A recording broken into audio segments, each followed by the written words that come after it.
One dot on the wedding day, my husband's secret child showed up with his mistress. The little baby called my husband Dad confidently. While the guests were shocked, I remained calm and waved at the mistress's son, saying, "Mike, come here." In a luxurious hotel, a grand wedding was taking place. Johnny held my hand, took out a diamond ring from the box, which was as big as a pigeon egg. I must admit, my husband looked extremely handsome in his well-fitted suit, highlighting his superior and upright figure. Even his usually cold face showed a hint of warmth now. I was captivated, not even noticing the appearance of two unrelated people. "Happy new marriage, Johnny," someone said. Johnny's expression turned sour, and I followed the voice to see Bella, his mistress. 5 years ago, the love story between Johnny and Bella in the upper city became widely known.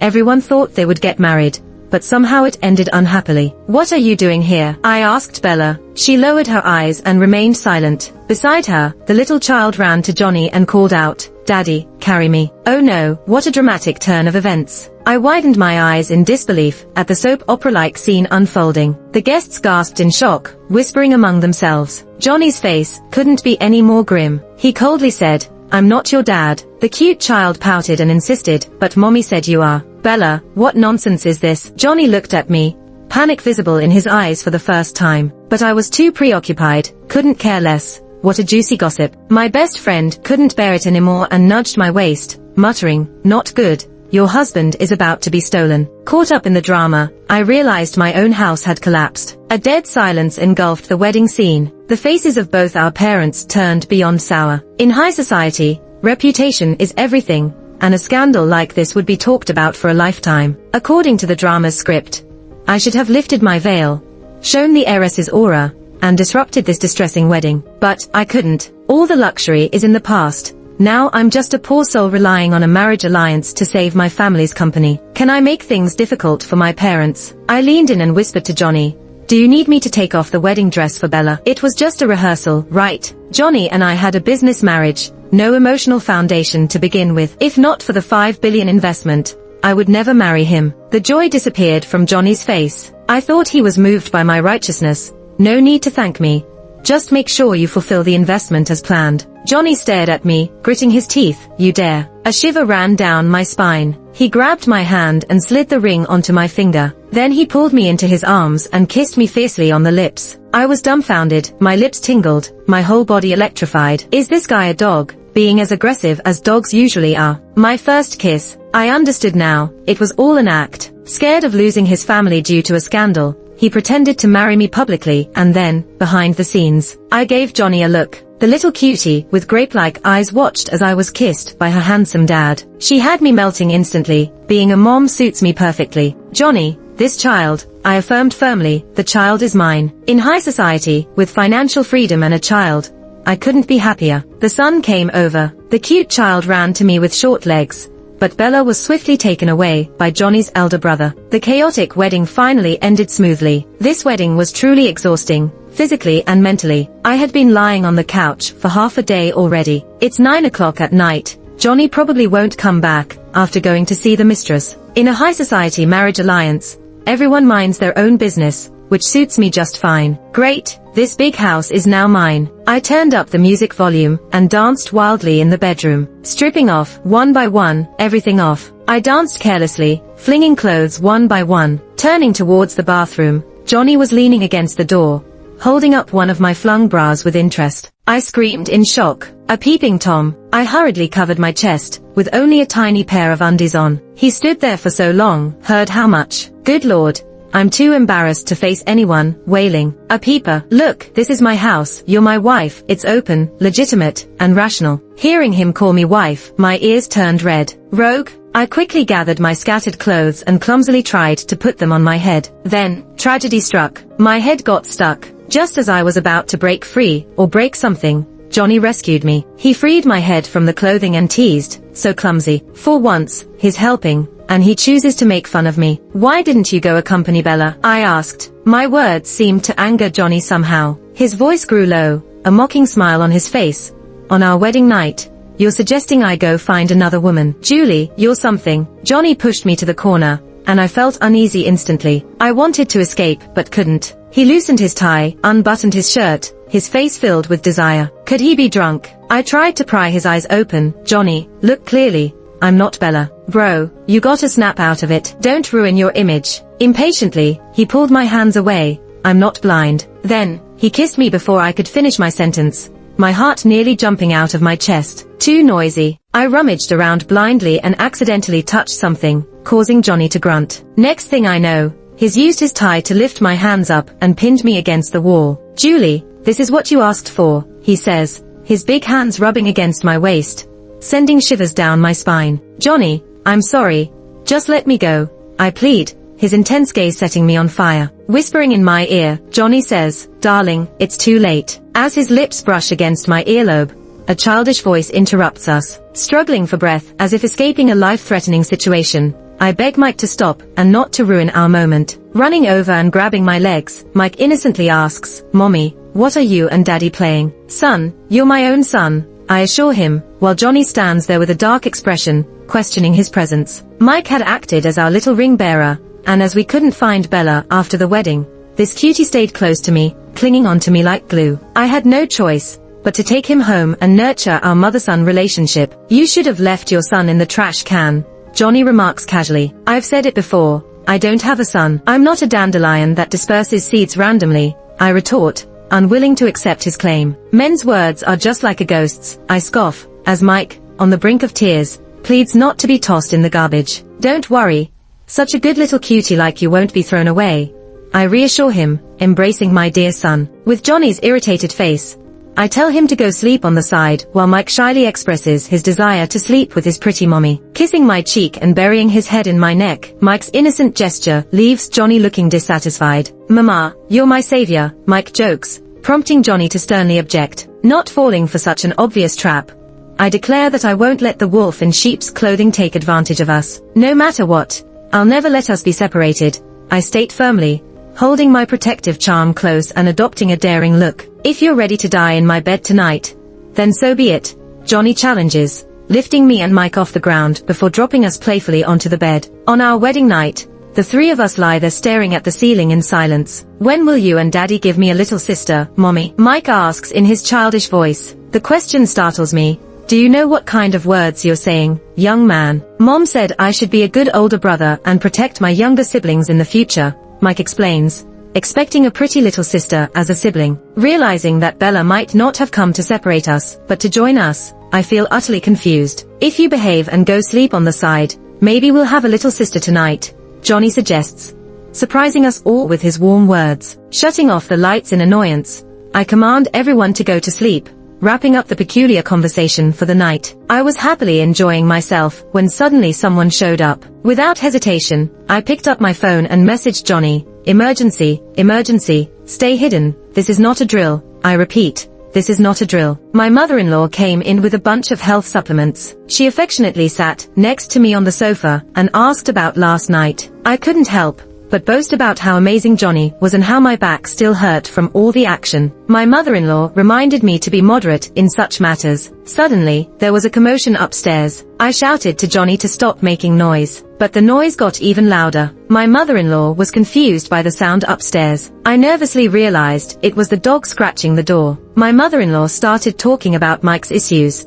but I confidently assured her that I could be a loving and caring stepmom. She handed me a credit card as a token of appreciation. As she left, Johnny snatched the card from my hand, claiming it was from his mother. Eager to change the subject, Johnny asked about my performance last night and teased me, making me blush. I tried to reach for the card, but ended up falling into his arms. Johnny then handed me another credit card, saying it had more credit limit. Amazed by his generosity, I jokingly called him my husband. Johnny, thinking I was about to kiss him, leaned in, but I kissed the black card instead. Frustrated, Johnny blocked my path and teased me. Just as I tried to leave, he pulled me into his arms and bit my neck, making me feel a strange sensation. Looking up, I saw Bella watching us with tears in her eyes. Johnny left without a word. In the following days, I didn't see Johnny around and started to feel guilty about misjudging him earlier. One day at the mall, I saw Johnny with Bella, shopping and laughing together. Feeling embarrassed, I pretended not to notice and focused on my shopping. My best friend grabbed my hand ready to charge forward,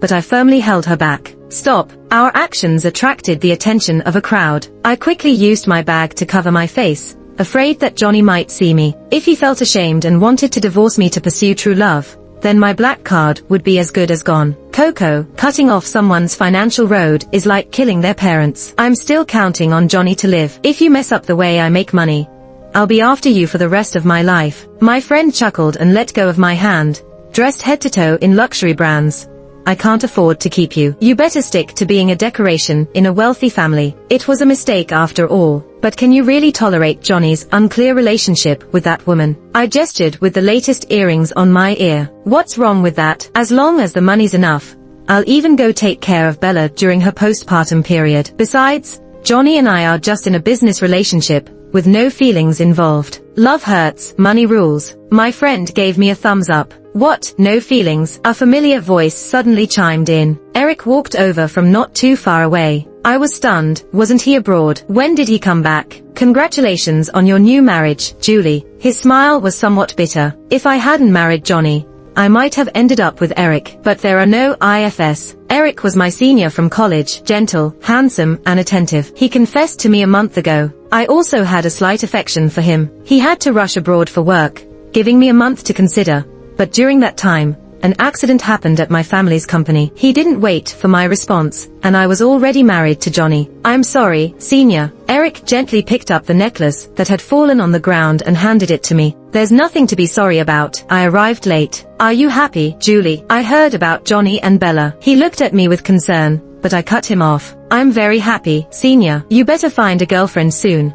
I'm waiting to attend your wedding. I had to cut off his lingering thoughts. A gentle soul like him deserves to be happy. Eric hugged me one last time. Julie, I'll always be your support. When are you going to let go of my husband? Johnny appeared in front of me looking furious, his face so dark it made me nervous. Wasn't he out with Bella? I couldn't move Eric as he slowly let me go. Can't old friends catch up? For someone as magnanimous as Johnny, you're being petty, Eric said, biting hard on the words old friends. Eric clenched his fist. Sparks flew between the two men. What a bizarre and inexplicable scene it was. Wife, you're out shopping instead of being with your husband. Do you have time for me? Before things escalated further, I ran to Johnny's side, wagging my tail like a dog. I grabbed his arm. Honey, you look so handsome today. That tie is so nice. I showered him with compliments, knowing he must like the tie Bella bought. He embraced my waist. That's the one you threw in the trash, remember? Oops.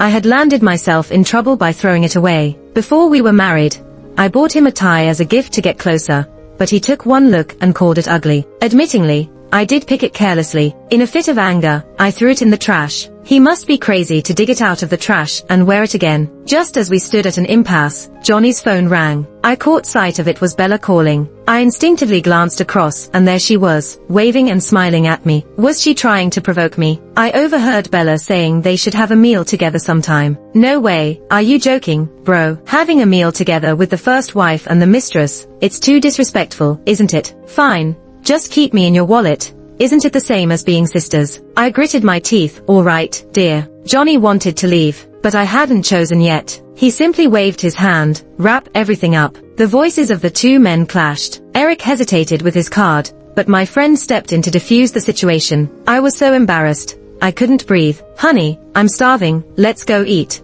I hurriedly led Johnny away. As we passed Eric, he bumped into him. Sorry, my wife's too clingy. That's got nothing to do with me, Eric grumbled. Johnny didn't utter a word all the way, so I pouted. Honey, what do you want to eat? Shall I make you a lovely lunch? Just say you don't want me to. This goddess doesn't want to cook for you. Johnny unbuttoned his cuff, holding me close, whispering in my ear.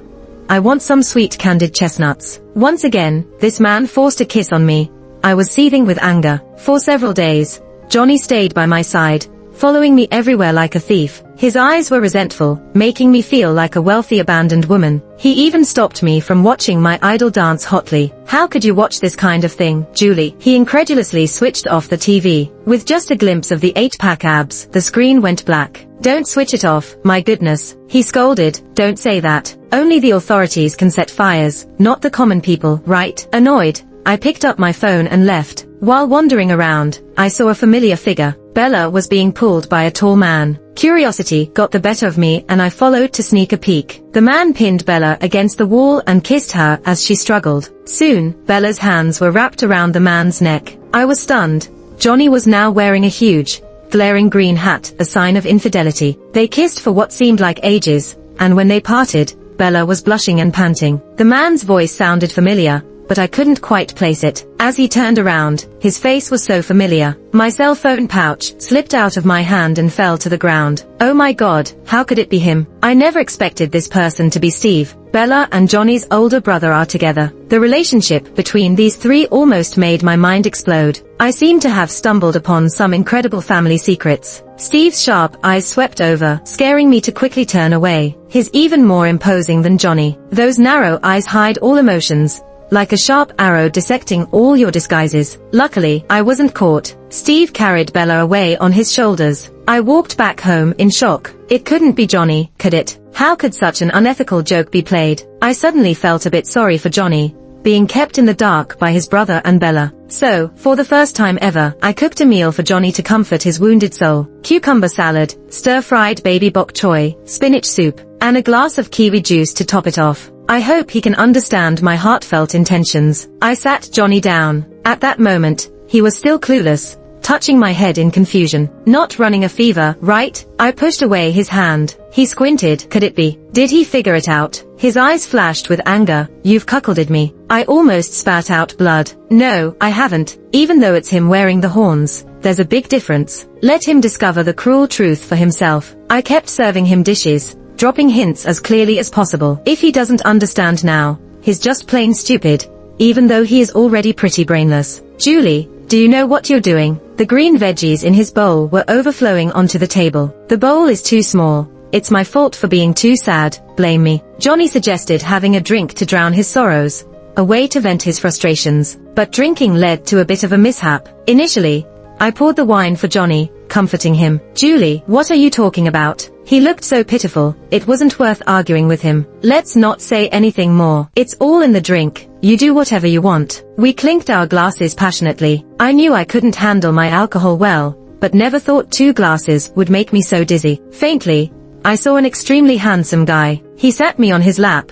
I lifted his shirt, and he had an 8-pack of abs. But his face, not so appealing. Julie, stop touching me. His ears turned red. What's wrong with a couple of touches? You look so good, letting people touch you. You're being a tease. He chuckled. Who's the tease here? Do you want a few more touches? Wide-eyed, I nodded. Can I? Really? Who am I? I replied cheerfully. You're my husband. Johnny kissed me firmly. Julie, you're so good. I was lifted onto the bed, and his hot breath made me dizzy. Fire, swaying, floating. The next day, I woke up with a splitting headache, and saw a man lying next to me in nothing but his birthday suit. I screamed in shock, then shoved him off the bed. The memories of last night flooded back. I slept with Johnny. Johnny frowned as he got up from the floor, his voice hoarse and low, sleeping with me and not recognizing me afterwards. How was he not feeling embarrassed? You took advantage of me. Johnny smirked, as if he already knew my reaction, grabbed his phone, and held it up to my face. Honey, please let me touch you a bit. Honey, I really like you. Your lips are so tender.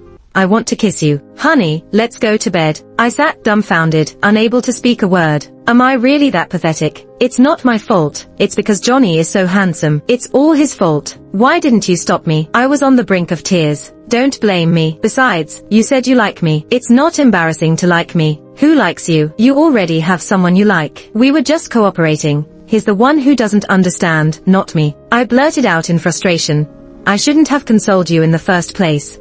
You deserve to be cheated on. Suddenly, everything fell silent. The atmosphere grew tense. It was then that I realized I had said too much. Johnny's eyebrows could have crushed flies. What do you mean? Under his repeated questioning, I had to tell the truth. Barely audible, I muttered, it's Bella. She's seeing someone else. Johnny rose to his feet. What? His reaction to the woman he likes was so intense. A tinge of sadness crossed my mind, unnoticed even by myself. Who is it? I didn't see the person's face clearly. Out of consideration for their brotherly bond, I didn't say it was his brother. He hastily put on his clothes and left without a word. This man must be starving. My waist hurts, just watching him. Tears welled up unexpectedly, cursing the scoundrel for being so heartless. Love is all nonsense. I'll never drink again. After calming down, I pulled back the covers to head to the bathroom. The door suddenly swung open. Johnny, out of breath, and an awkward silence. I looked at the red marks on my body, stunned, covering myself and exclaiming in shock,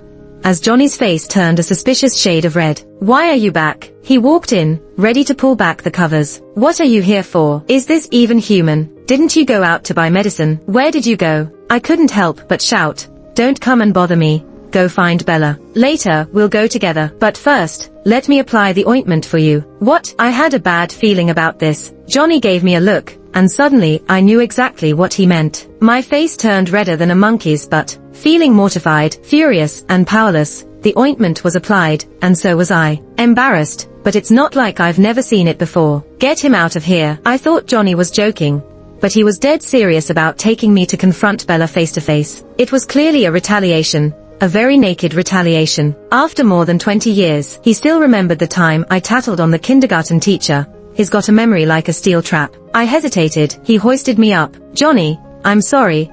I won't go against you again. If Bella denies it, I would be accused of sowing discord, and when Johnny divorces me, I would lose everything. With a smack on my backside, he warned me not to squirm. As we walked, I realized something was off. Wasn't this the road leading to the old house? Dumbfounded, I followed him out of the car, and into the old house. Bella was in the small garden, admiring the flowers. Johnny had brought Bella to the old house. Was that a form of trust? What was next? Was he going to divorce me? I looked up and saw Bella and Steve standing together, and they even forgot about me and kissed each other. How bold of them. I instinctively turned around to cover Johnny's eyes. I left something in the car. Let's go get it, I said hurriedly, but Johnny pushed my hand away and walked over, clearly witnessing the scene behind me. He walked over with a black face, and I couldn't hold him back. Johnny, honey, please calm down, I pleaded. He threw a punch, and I thought this family was done for. But the bloody scene I imagined didn't happen. Hey, have you guys made up? Steve nodded. I was puzzled why they were so calm. Weren't they supposed to fight? Then I guess I'll have to start calling you sister-in-law from now on, Johnny said to Bella. Bella and Steve interlocked their fingers happily. I was at a loss for words to see my former rival become my sister-in-law. Mike ran out of the house and jumped on Steve, exclaiming, Dad, Grandma made a lot of delicious food. I was shocked and asked, isn't he your son? Johnny pinched the bridge of his nose and said resignedly, I've told you, Mike is not my son, he's my nephew. Bella smiled apologetically and explained to me that Mike was her and Steve's child, thanking me for taking care of him during this time. I asked about the past. Bella then explained to me what had happened 5 years ago. Bella and Johnny were classmates since high school. Johnny was smart, handsome, and popular among girls at school. Bella was the school's recognized beauty queen, and everyone believed they should be together. However, Bella's real target was not Johnny, but his older brother Steve. Bella had long been in love with Steve, but he was too indifferent, and she never had a chance to get close to him. But these brothers were both as stubborn as rocks. Bella used all her connections and efforts to finally get Johnny to agree to a plan. They started a long road of pretending to be a couple. This arrangement allowed Bella to spend time with Steve, which made her happy for a long time. Bella thought a few months would be enough for Steve to notice her, and she would be able to confess her feelings to him openly. But he never even remembered her. Every time, all he gave Bella were indifferent looks. His girlfriends also changed more frequently. Bella was heartbroken. Steve threw away the love letters and gifts she gave him, warning her not to bother him. Bella didn't give up and confessed her feelings to Steve during their high school graduation party. Steve rejected her, and in a bold move, Bella kissed him. Bella didn't remember anything the next day, feeling a headache, alone, with only Johnny quietly standing at the door. It felt like the end of the world. The memories were a blur, and Bella thought she had done something wrong with Johnny. Bella couldn't tolerate this. She fled, realizing she would never be with Steve in her lifetime. Bella couldn't bear to face the two brothers, so she left the country without telling anyone. Fate had other plans, and Bella discovered she was pregnant, and due to health reasons, she had to give birth. Bella planned to raise Mike on her own without bothering Johnny,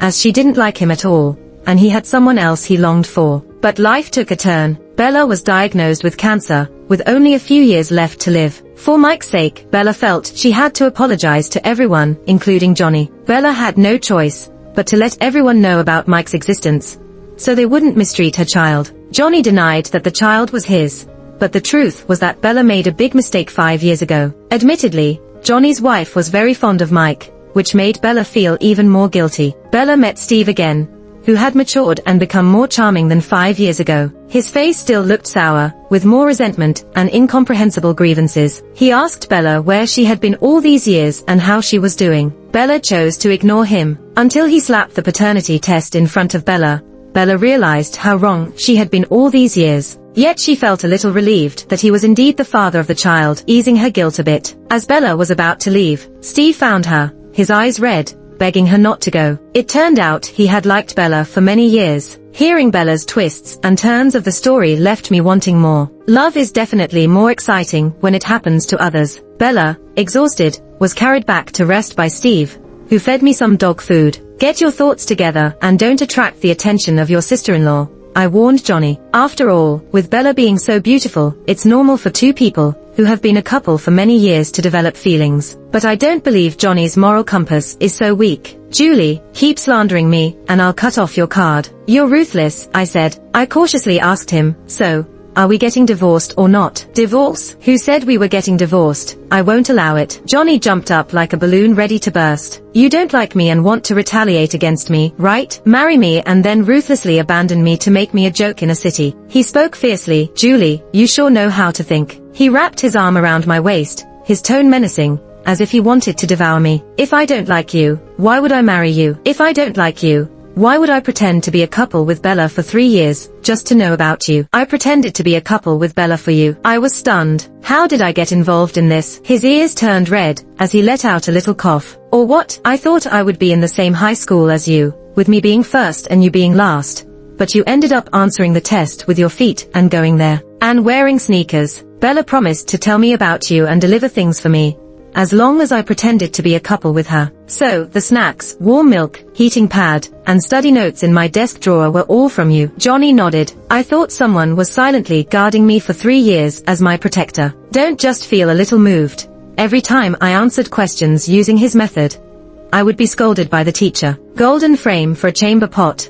Using a graduate student's methods with a primary school student's mindset. I still couldn't believe he liked me. So, why did you say you wanted revenge on me before we got married? Bringing this up seems to have reignited his anger. He sneered, of course I'm going to punish you properly. Other men can be lost with just a few sweet words, but if I had come a step later, the one marrying you would be Eric. I muttered softly, that's also possible. Julie, give up on that idea. You're stuck with me for life. The emotional scars you left me with as a child, you can repay me with the rest of your life. Johnny and I got together, this time without any pretense, although it seemed like I was the only one who thought so. But slowly, I really started to like Johnny. With looks, money, and physique, it's hard not to love him. Looking back, the bond between Johnny and me over the past 20 years runs deep. His presence filled my life, and he had long ago rooted himself in my heart through our bickering. I spent all day clinging to Johnny, and finally, one day a little life quietly entered the world. The whole family celebrated the birth of our child with a big feast. Bella's illness had also improved significantly. Everything was heading towards a better future.